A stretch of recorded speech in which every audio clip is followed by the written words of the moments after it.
Okay, today we're looking at the eye. There are 6 different extrinsic eye muscles that are helping for movement of the eye from left to right, top to bottom, and to tilt, etc. Most of the eye is in the orbital cavity, which is protecting it.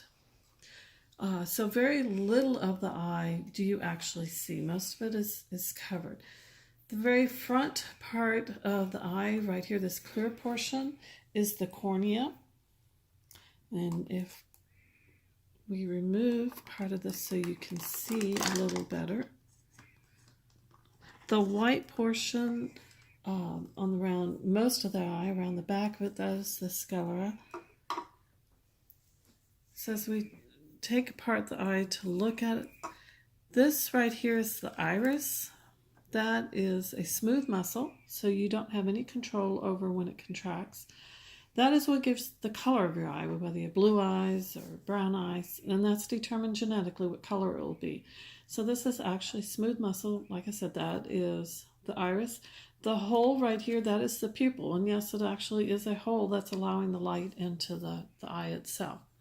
So now if we look the interior portion, the eye is divided essentially along the iris here. Will help divide the eye into 2 parts. This is the anterior segment here. Fluid can drain, a kind of a watery fluid, from the lens through the around the iris to the front. Like I said, this is the cornea. Now, behind the lens is the posterior segment of the eye. And we're going to remove this. So this front section right here, this would be the lens. The lens can change shape. It can contract, it can lengthen out, so that it will project the image of whatever it is you're looking at to the back of the eye along here. So it will adjust its shape to project the image right here. From the cornea to the back, this is essentially the posterior segment, and it's filled with this, which represents the vitreous humor. It actually is a gel-like substance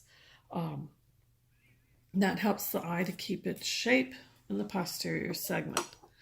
Now, in the posterior segment, the innermost layer here, this is your retina. That is where all of your photoreceptors are that are picking up the light and then transmitting that impulse through the optic nerve in the back here to the brain, to the visual center, so interpreting what it is that you're seeing. The photoreceptors are your rods and cones, and those are embedded within the retina.